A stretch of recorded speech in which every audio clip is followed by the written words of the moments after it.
Hello, everyone, and welcome to another episode of Autism Stories.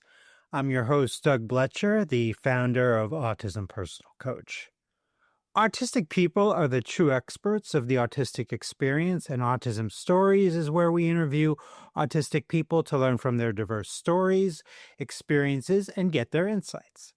If you would like to be notified about each week's episode of Autism Stories, we suggest you subscribe on your favorite podcast listening platform.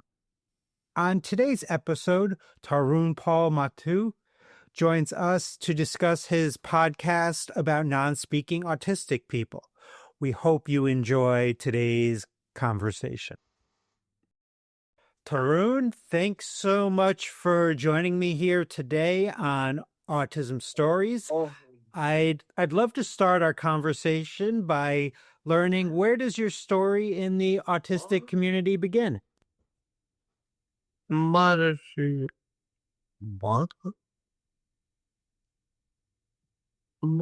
began when I realized that I could do so much if I let others also know that I can think, feel, and invent and love just like them.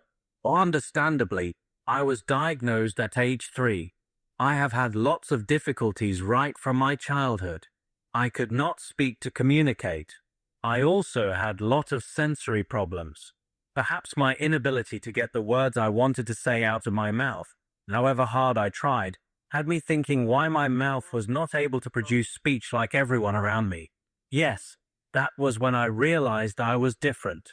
I often heard people around me say that I was diagnosed with autism. I was around 5 years then. Little did I realize that this would take me along different paths, helping me connect with some good people. Priya, my special educator, was one such amazing person. She believed in me and my abilities, and helped me escape my prison of silence. She helped me to figure out how best to communicate. Having parents who accepted me wholeheartedly gave me most courage. It helped me to stand confidently. School gave me friends and opportunities to learn a lot of new things. It also gave me respect and confidence. Initially, my relationship with my autistic identity was confusing and also saddening. However, now that I can connect with people, communicate, and do things I want to do, and some people listen to me and accept me as I am a confident, non-speaking autistic man. Now, I love that. And something else that I love is a podcast that you started earlier this year, which I've been listening to and just been very excited about it. And that is For What It Tells podcast.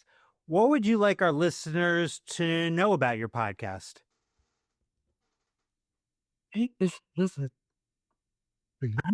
Oh. The intent is to look to change people's idea of non-speaking autism. I want them to know me and get a glimpse of how people like me function. Only listen to understand that the podcast is my thinking being conveyed in the way that people listen. It is looking to get people interested in what a non-speaking autistic like me wants to say, and to understand that we too can think, feel, and express.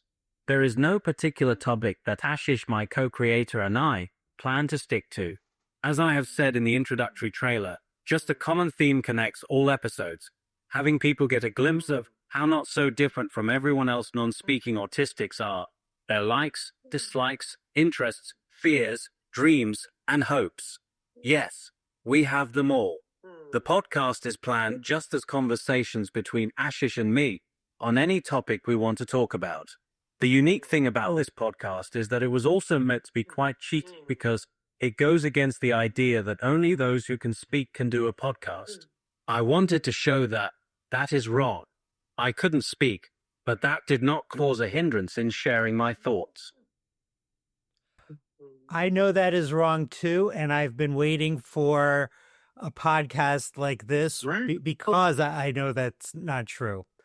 Now, when I think about podcasts, I'm interested in the names of podcasts, why people decide to name their podcast in the way they do. So why did you decide to call your podcast For What It Tells?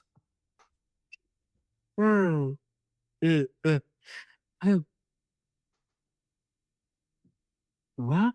So, It just popped into my head when I thought of how I wanted the podcast to change how people thought about non-speaking autism.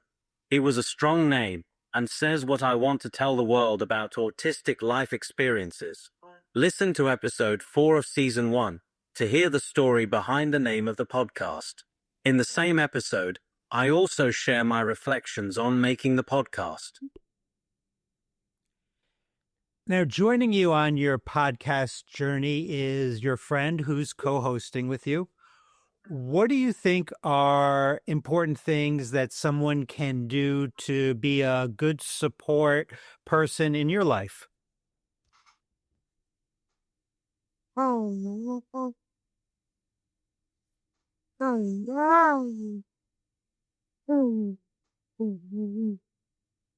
They should be honest and have a bold way of looking at the world. Bold, as in a strong sense of standing up for people. They can also try to make sure that people like me get to do the same things they do every day. Only keep seeking my opinions. Don't decide or choose for me. I like people who talk to me, not at me. By the way, people talk about me and through me all the time. I would not like having someone pulling my hand to make me move fast or not making me feel like I was an adult. Just treating me like anybody else and respecting me and accepting me as I am. To communicate with me, listen with your whole body. Let me participate only the amount that I feel comfortable in. Look to not force me to speak, but to let me type. Have my communication partner with me always. Having my communication and regulation partner has always helped. The most important thing is to let me type at my speed.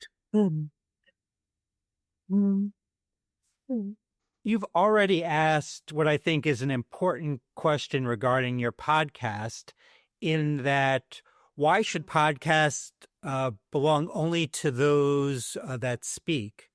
My answer is they absolutely should not.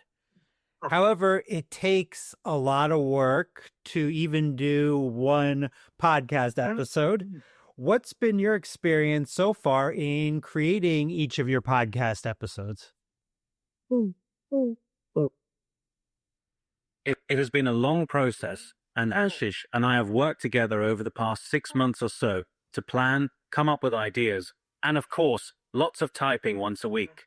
Ashish and I meet online to work on the podcast. It has been exhausting, but also a great experience to convey my thoughts over a podcast. Ashish also helps me challenge my questions and answers, and with a lot of things like content, tuning, and steps or structure, making sure everything comes together is an art. It absolutely is an art. And for me, interviewing other autistic people has been a life-changing journey.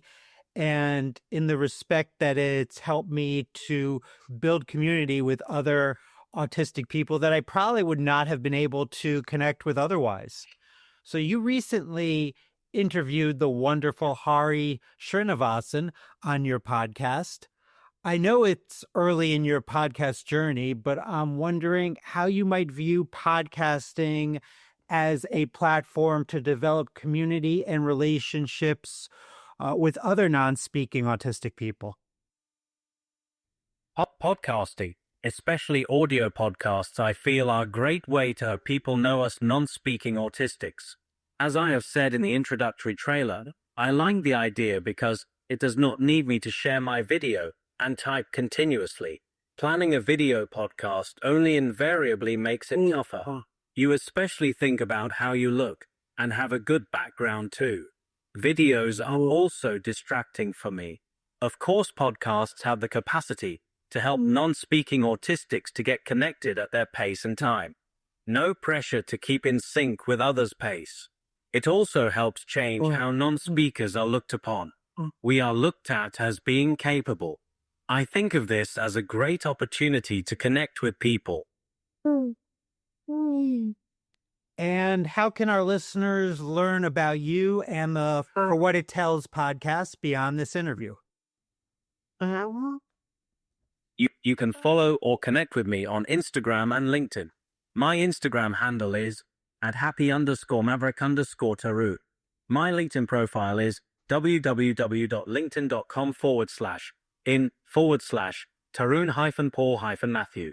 You can also listen to my podcast titled For What It Tells on Spotify, Apple Podcasts, or Amazon Music. I occasionally blog at https://tryingtobeme2.blogspot.com. Well, Tarun, it was a privilege to get a chance to talk with you today. Thanks so much, and I strongly encourage people to listen to your podcast. It's been a wonderful experience so far. I wish you the best of luck in your podcast journey. Thanks so much to Tarun for the conversation. To learn more about Tarun and his podcast, check out the link in the podcast description for this episode. We always love hearing from you and would especially love to hear from you relating to this episode on what do you wish the world better understood about your experience of autism. Did you know Autism Personal Coach provides neurodiversity affirming support by autistics for autistics? We empower autistic adults and teens to be the best version of their authentic selves through customized life coaching and community groups. We also support parents and partners of autistic people by providing insights and guidance to bridge communication gaps and nurture mutual understanding. So please visit autismpersonalcoach.com to begin your experience of judgment-free coaching rooted in empathy, expertise, and respect for autistic identity. Until next time, I'm Doug Bletcher of Autism Personal Coach. Talk to you then.